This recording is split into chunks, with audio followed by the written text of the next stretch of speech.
Good evening. Today is a Monday, May 10th, 2021. And this is a meeting hosted by the City of Los Angeles, Department of Recreation and Parks, and the Office of Council Member Kevin DeLeon. My name is Stephen Tran from the Department of Recreation and Parks, and I welcome you to tonight's meeting, which is called the Mathews Park meeting. Mathews Park, which is its current name, we will determine that later, is a new park under development located at 318 North Mathews Street in Los Angeles, California, 933. So if you go on to the next slide, Yumi, tonight you can follow our meeting through Zoom. And once the meeting is concluded, we will go ahead and upload a video version on YouTube as well. And Yumi will provide you with the link to our YouTube page through the chat box. So I would like to go over some of tonight's panelists.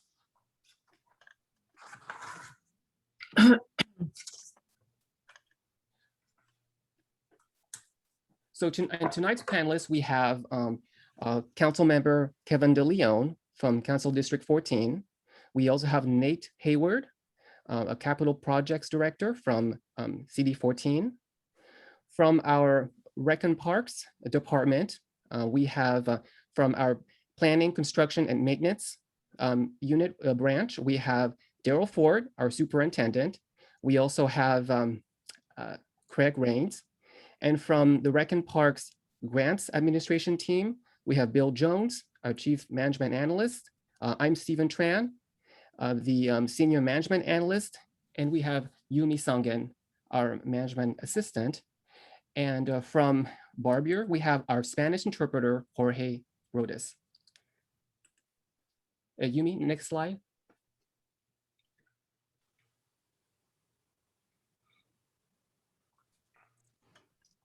So before we begin today's presentation, I would like to provide you with an opening remark from Council Member Kevin DeLeon.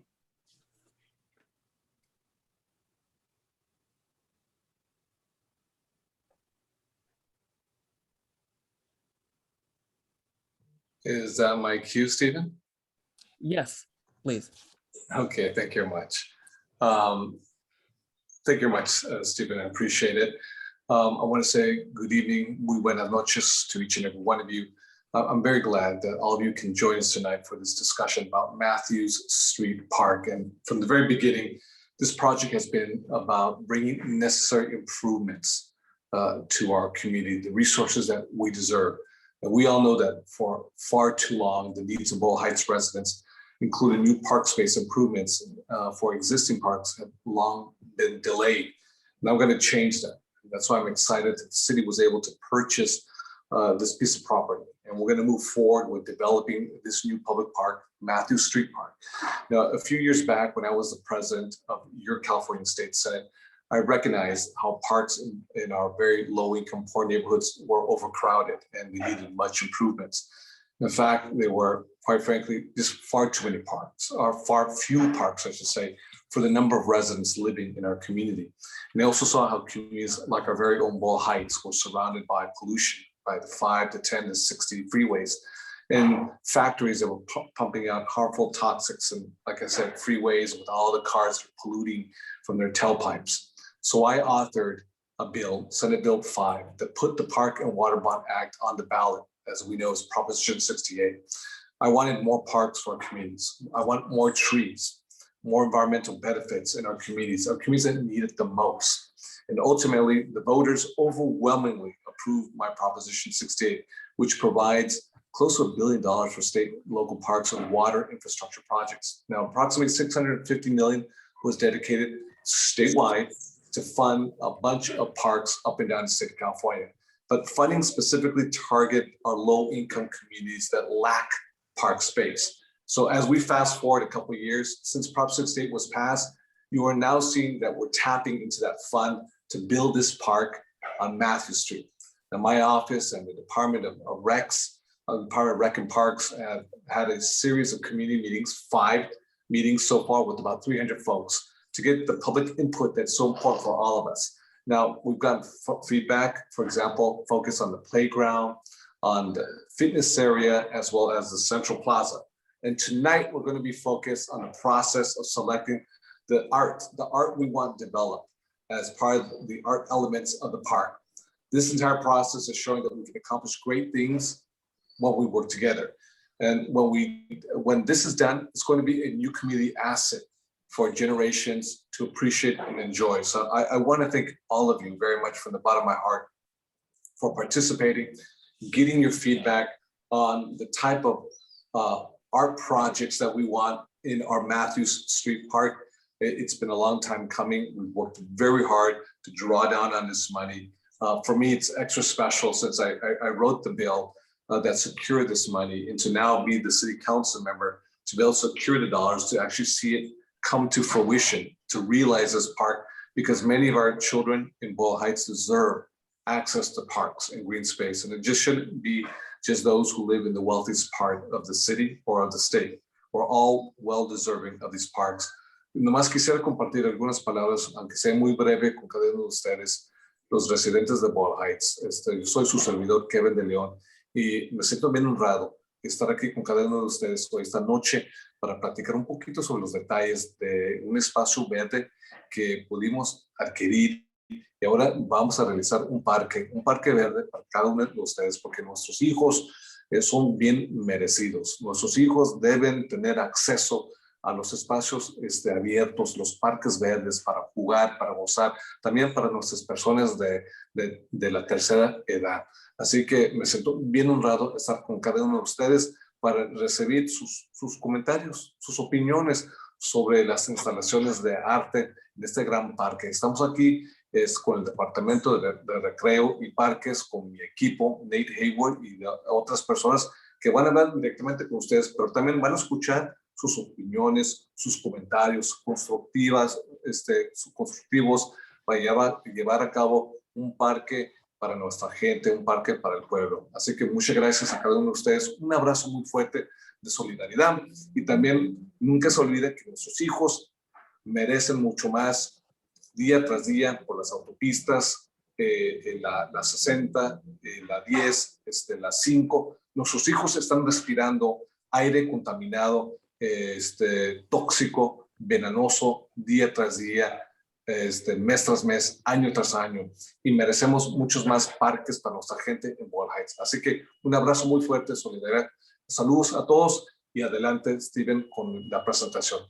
Steven, let's move forward with the presentation. Thank you to all. Thank you, Council Member. So at this point, Yumi will, bring up the screen, and there we have it. Thank you. So I'd like to present to you essentially tonight's presentation and the meeting agenda for tonight. So first thing, we'll have an overview of the Prop 68 grant. And then we'll have an introduction into the project history, how we got here. Then our planning, construction, and maintenance branch will essentially give you an overview of the design component, the actual scope of work. And that will be followed by our colleagues at the Department of Cultural Affairs. And Martika Stork will give you an intro into the art component and the public art engagement process. And then that will be followed by a general overview of the Rec and Parks project naming procedures. So how do we get here? So I just want to give you an overview of how the department actually, has come to, in a sense, develop this project. So back in 2018, 57% of the voters essentially approved Prop 68. And what that did was that it provided $650 million for parks statewide. And the funding was distributed over multiple rounds, mainly 2 rounds. The first round was in 2018, and then the second round was in 2020. The deadline for this latest round was March 12th, and so we submitted additional projects. The goal of Prop 68 is to focus on lower income communities that lack park space. And one of the strengths of this project was that it provided to the community of Boyle Heights a brand new park. So the grant that we were awarded in the last round for Mathews Park was $5,198,400. That was awarded in the last year. And so we are in the process of developing this project. The project is essentially slated to be complete in 2024 as in pursuance of the grant guidelines. What I'd like to give you next is an overview of the Mathews Park. As I stated earlier, the address is 318 North Mathews in Los Angeles, 933, in the community of Boyle Heights.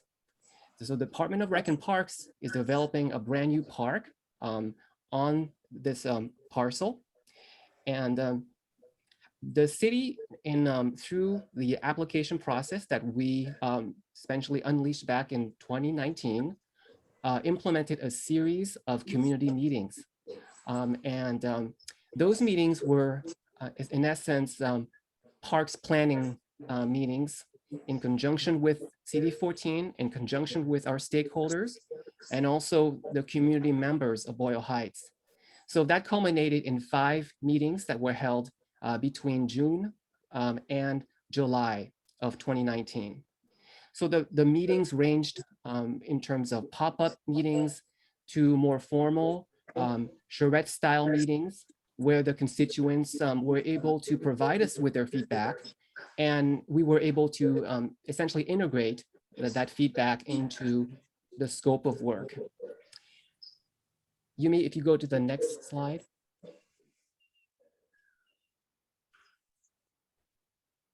So what we heard from the community members as far as what they prioritized were, community members wanted native plants.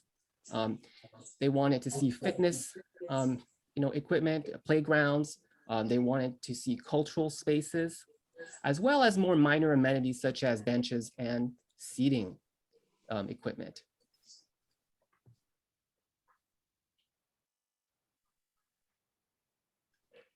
So I will turn this presentation over to our planning, construction, and maintenance branch representatives to go over the scope of work for this project. Thank you, Stephen. I want to thank everybody for attending, and Councilman for his eloquent talk about what this project means.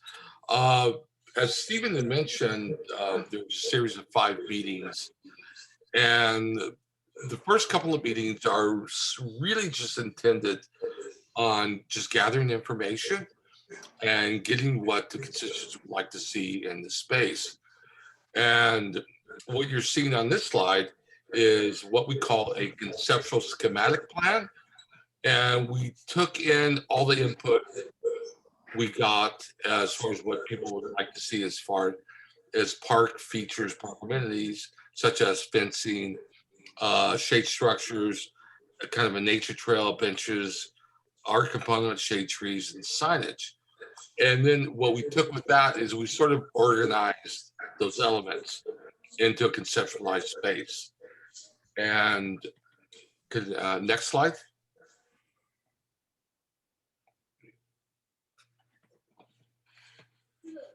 And from that, that sort of very conceptualized schematic plan, we took what the community had inputted to us and organized it and laid it out in a more park-like fashion. And we developed,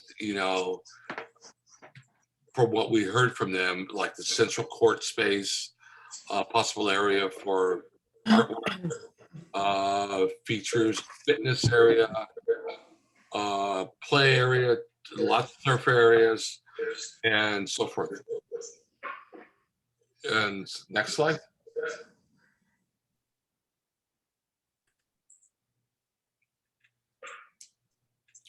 what you're seeing here is just sort of some design perspectives or concepts.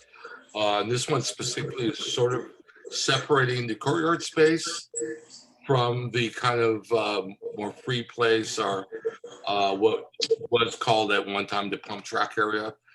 But you can just see these are just sort of based on the input we're getting from the community, sort of the visual effect, the kind of design kind of feel that they were looking for in the park. Next slide.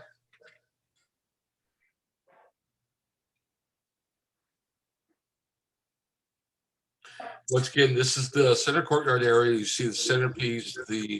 At this point, like I said earlier, these are very schematic plans, and the intention here was to provide a traditional courtyard type of space seating, and use it as an opportunity to get artistic kind of input, or sort of artistic kind of componentry in this space, whether it be through tile work, fencing, or some sort of synergies within the courtyard.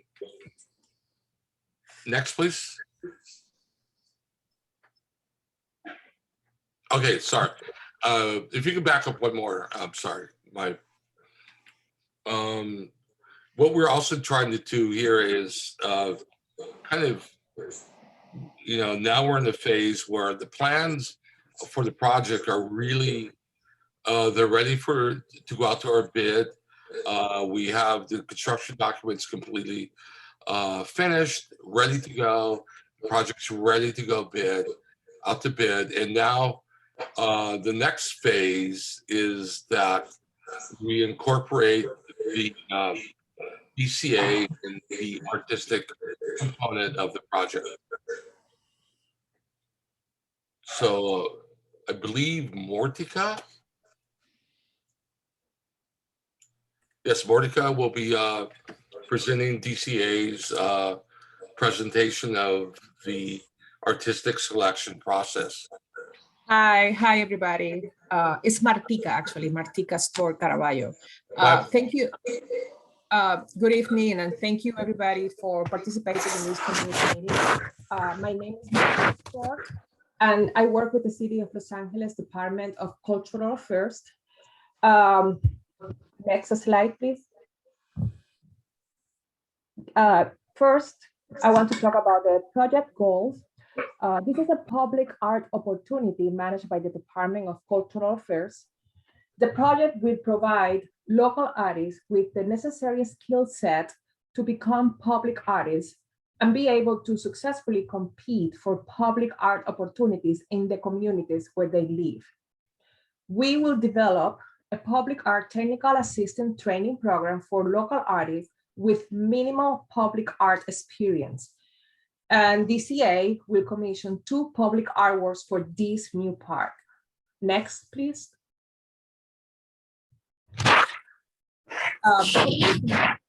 Several meetings, their interest in seeing artworks that represents the community's history and culture, and in particularly the Spanish-Mexican heritage featured in tiles in the Center Plaza area. The final design, of course, will be guided by the ideas and opinions that have been previously expressed in these meetings and in this meeting tonight. Next. To select the artists, we're going to release a request for qualification next month. This is an opportunity for studio artists who have an interest in working in the public art field. DCA will assemble a team of mentors, and this is a very important component of this project, that we're going to have mentors that are going to be available to provide technical assistance to any artist who may require help during the design, fabrication, and installation of the project. Virtual workshops, lectures, and one-on-one sessions with a mentor will be made available to help the selected artists develop the project. Next slide, please.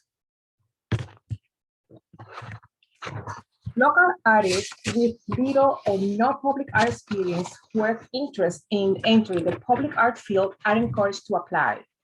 Artists working in any media may apply individually or as an artist team. The project will identify artists who demonstrate talent, creativity, and have the skills and experience that can be translated into the field of public art with guidance and mentorship. This RFQ is open to professional artists residing in the county of Los Angeles.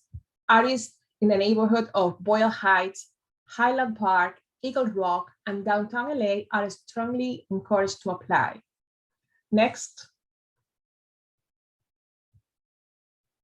DCA is going to create a selection panel that will review all submissions and will select up to 5 artists as finalists to develop a proposal. These 5 artists will present the proposal to the selection panel, and based upon reviews and interviews, the panel will award up to 2 artists or teams to receive a commission. During this time, the mentor will be available during the proposal development to assist the artists if they require it. Next.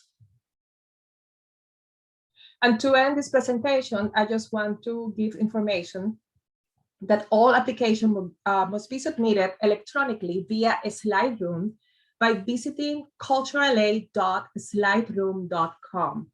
And the RFQ also is going to be available online at DCA's website, culturala.org. Thank you. Thank you.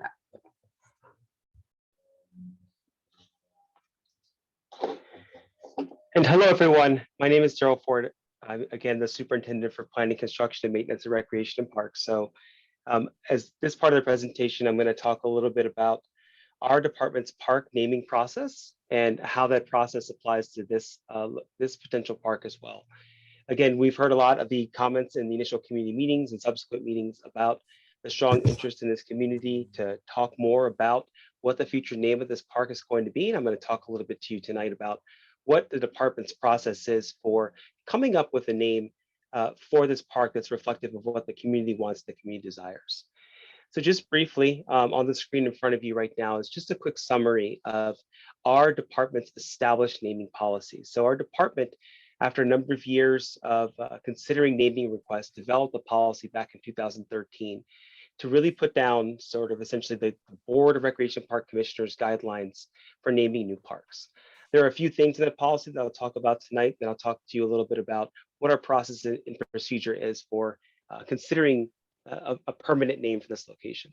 So some of the highlights from the department's established naming policy are that the board has a policy that individuals who we'd like to name parks after need to be deceased, and that they need to have made exceptional contributions to the park or community where it's located. So again, some of the ideas behind that policy is not to name parks after living individuals, to recognize and honor folks in the community who lived in the community, who contributed to the community.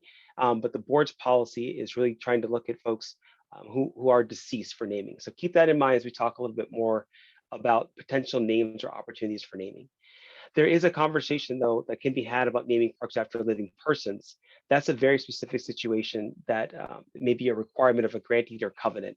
That's not the case in this particular location, which the city purchased this property outright. So that's not an example here, but did want to share with you that there are circumstances where parks can be named after living people. But again, it's usually because it's a requirement. The park naming can also be named after major historic events, but what we're always looking for there is a direct connection between this location and those events.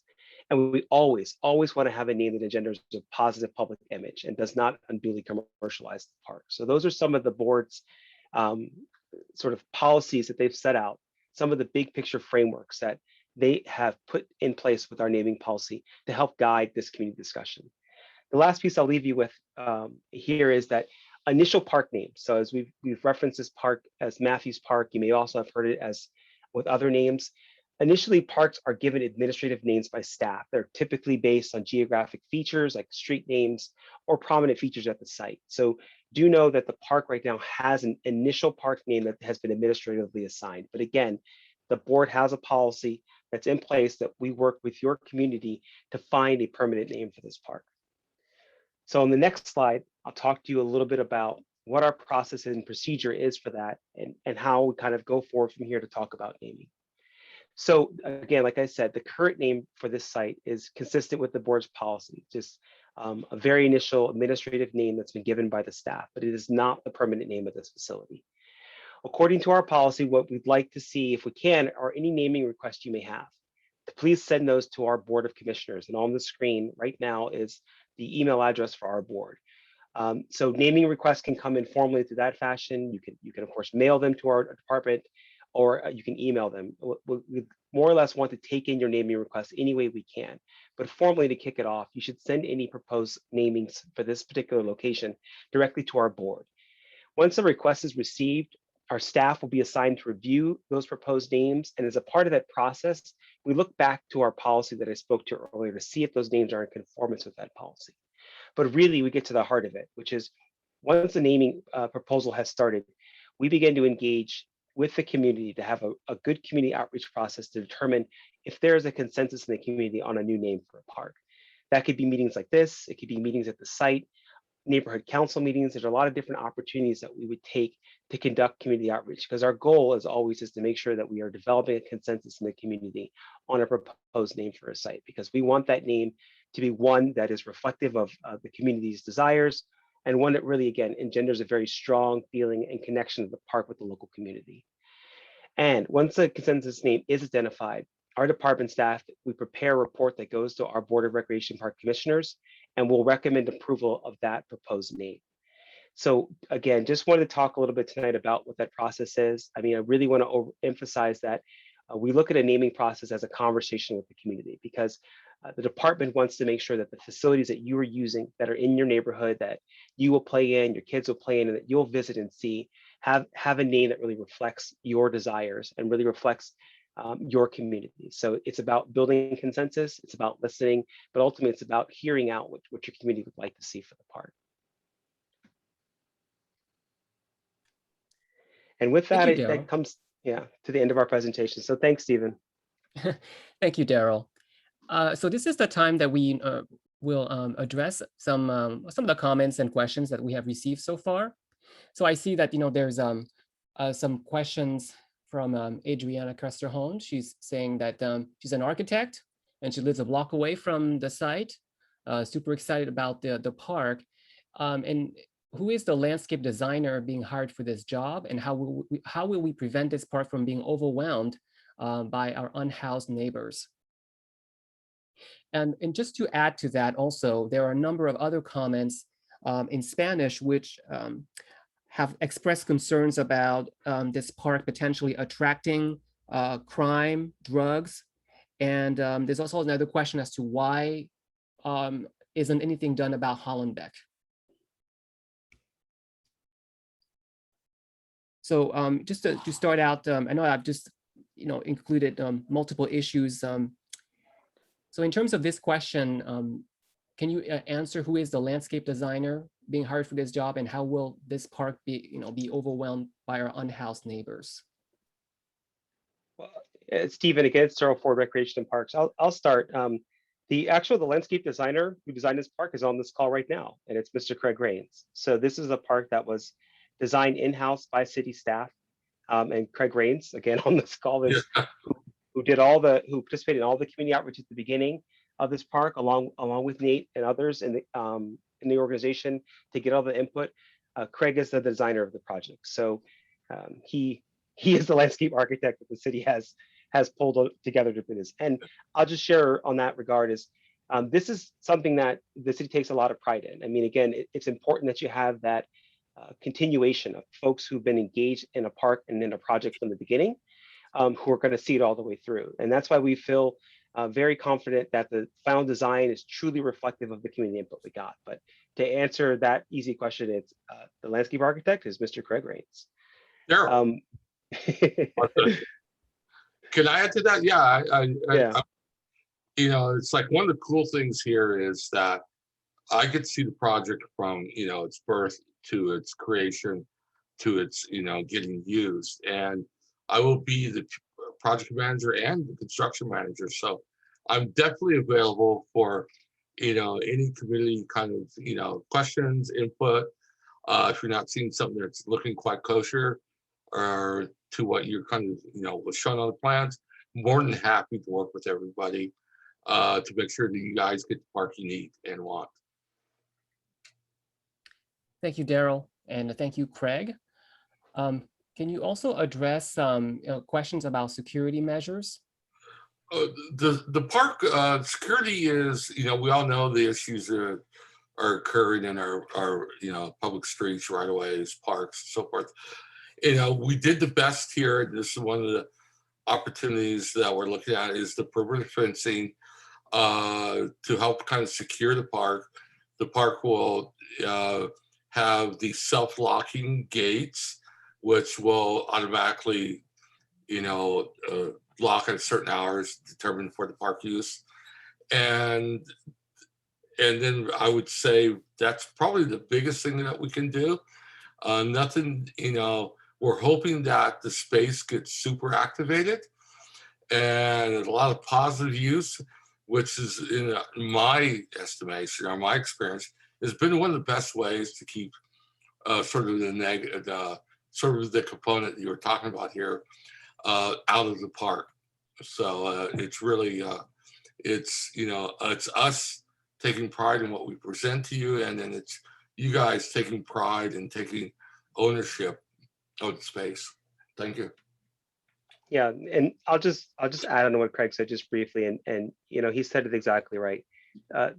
That we feel like the design of the park and the future use of the park will do a lot to keep the space activated. And again, we know that activation and having an active and well-used space is an important part of making sure it's a safe space. So we really wanted to make sure that we were pulling forth in the design process all those elements the community said that would bring them out to the park.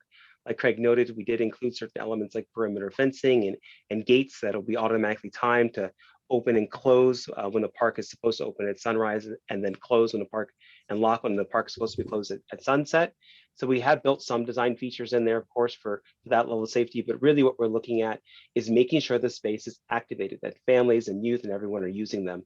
And we think that that'll go a long way in making this a very safe and a positive community asset. And we do have the benefit at this site, which is unique compared to other small sites that we have, that you do have a lot of visibility here. I mean, you have a park that has a nice bit of frontage on Mathews Street, but you also have alleys on the south and at the rear of the property. So it's a very open space, and ultimately we think with the design you'll be able to see through it, which is one of the things that often comes up when you look at designs. Are you able to go to the park and see through the park? Is everything in there very visible? So we think that the site itself lends a lot to the ultimate ability for people to look at it, to visit it, to feel comfortable in it. And we think that extra visibility will go a long way in making the space feel safe and secure for the community. Thank you, Daryl. There are also some other questions. One of them is how much funding is being set aside for security and maintenance? Hi, I'll jump in there again, Daryl Ford. So the maintenance of this park, the funding for it does not come from the grant. I just want to make sure that that's abundantly clear. The funding that the state is providing is for the acquisition of the site and for these capital improvements that we're proposing to do at the site. So funding for the long-term maintenance and operation of the site, including, again, the maintenance of the playground equipment, the maintenance of the fencing, all the other maintenance that comes with the park, and the regular cleaning of it, that'll come from the department's general fund. So from the city's budget process.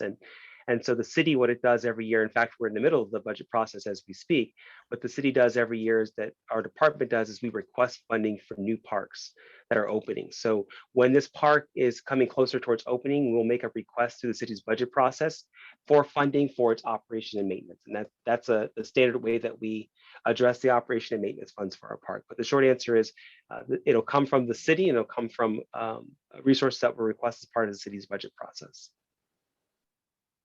Thank you, Daryl. Is another question also related to security and safety? The question is the panel aware of the gang activity and members hanging out? I'm not sure if anyone can address this question. Yes, Stephen, I think as Daryl alluded to and I alluded to earlier, the park is designed, to provide for, positive activity, positive, use, and, with the fencing and time locks, We're hopeful that with the positive activation of the space, it tends to kind of push gangs and stuff away. It's not something that's, hard and fast, is going to work. It all depends on certain locations, but once again, it's really about developing the space that could be activated in such a positive way that negative components tend not to want to be around that and look for more isolation and seclusion. And we're really hopeful and that what we're providing here will lead to a positive use by the community at this park. Yeah, Thanks, and, Greg. and this is, sorry, Steve, I didn't mean to cut you off, but this is Daryl. I just wanted to make sure that we're talking both about long-term, making sure the space is positively activated, but I did want to just say to whoever asked the question, if it's a concern about activity that's going out there right now, please do make that known, because we, of course, can share that with our park rangers and with the appropriate people at LAPD. So if there's existing activity at the site, we know that it's cleared and vacant at this time, that is of concern, do bring that up in the chat, or just let us know if it's a current concern, if your question was more about the future, because if there's something happening out there right now, we certainly want to make sure to alert the appropriate resources. Thank you. Is there an online platform or site where we could see the current design of the park?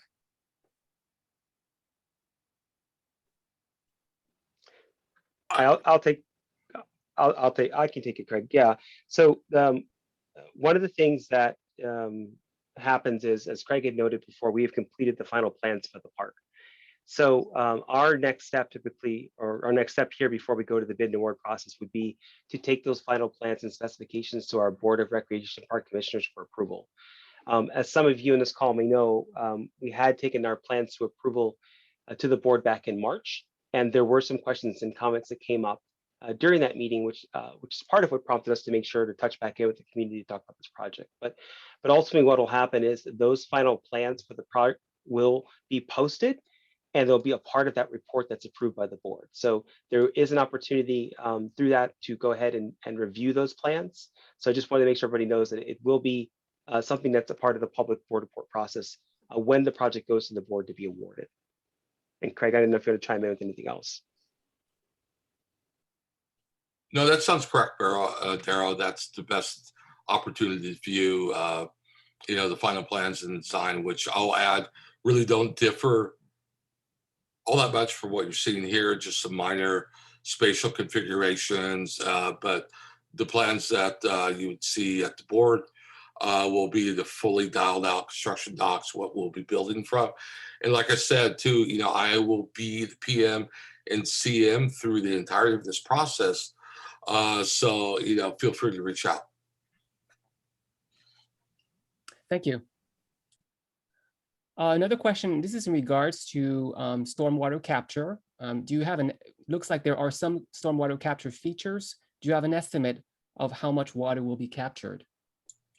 We don't have an estimate on how much water will be captured, but we were looking at the space as an opportunity to provide permeable paver and more of a groundwater recharge for the specific site. It's probably the most effective way to deal with the situation versus a capture and reuse, which becomes very costly and sort of the maintenance becomes a bit more intensive. And but we're looking at groundwater recharge here with permeable paving, and that's and due to the lot size, that's pretty much what will best suit the site.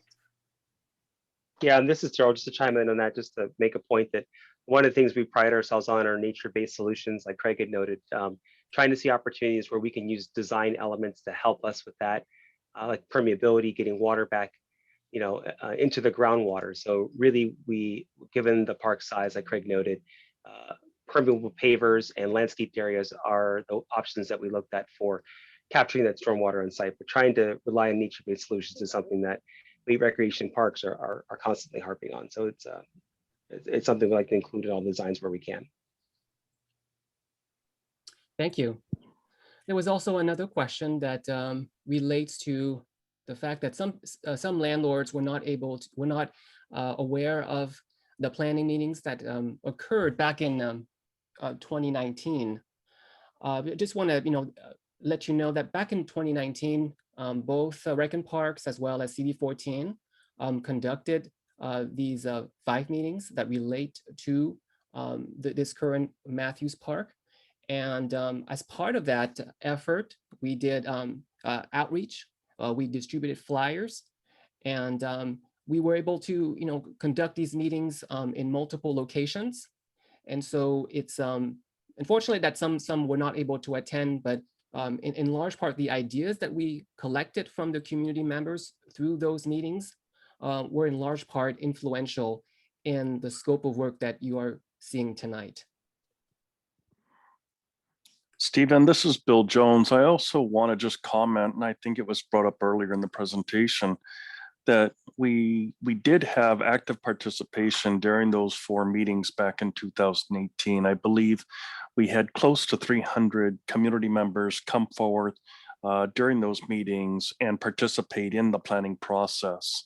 So it's regrettable that some people did not get the word, but that we did have actually one of the highest participation rates for this park of all the 21 projects that the Rec and Parks Department submitted for back in 2018. Thanks, Bill. There was just one question in regards to whether or not the existing alleyway will be repaved. Oh, go ahead. I can answer that. I mean, the park funding is obviously limited, but we would need to work on any pavement of the alley after the park is done, right? So we don't want to be paving the alley and then the trucks need to go over it for construction. But that's something that our office, the councilmember's office, would be looking to do. We still have to evaluate the feasibility, especially since one alley is pretty narrow that goes along the long side of the park. So we have to work with the Bureau of Street Services to assess it, but that would be the goal.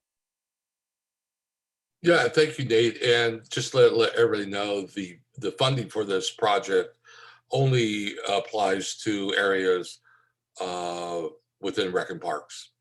So it's as much as we like to have included the alley work and such, we're privileged just due to funding restrictions. Thank you, Craig. And it's not on our property, so. Right, and just to reiterate that the grant, that the $5.1 million grant that we received from the Prop 68 grant program is exclusively for the capital development of the parcel designated for Mathews Park, and not for services, nor is it to work on the infrastructure and other capital projects around the actual parcel. So it looks like we have answered all the questions. And I'd like to invite Council Member Kevin De Leon to return to provide a closing statement. Stephen, the council member isn't on anymore, but I'm more than happy to give one for the office. Great, thank you. Yeah, so thank you all so much for attending tonight. We're very, very excited to see this park come to fruition. This area of Boyle Heights, like the council member said, is surrounded by freeways and is dramatically lacking in park space. And while this park is not the largest park around, it provides green space that many community people don't have. We think that by providing features such as playground features, public art, etc., we can really provide critical components for recreation that the community has wanted to see for a long time. As we move forward with the public art process, we will be doing lots of engagement. So we really, really encourage people to keep their ears open because we really want to engage artists who aren't professional artists, right? To really make sure that we're able to help use this as a stepping stone for people to advance their careers and become professional public artists in Boyle Heights. So please stay tuned. Thank you so much to the Department of Recreation and Parks and the Department of Cultural Affairs for your presentation tonight. And thank you all for attending, and we look forward to seeing you in the future. Thank you, Nate. And so on behalf of the Department of Rec and Parks, we'd like to thank CD14 and Department of Cultural Affairs, Martika Sork, for their contribution today.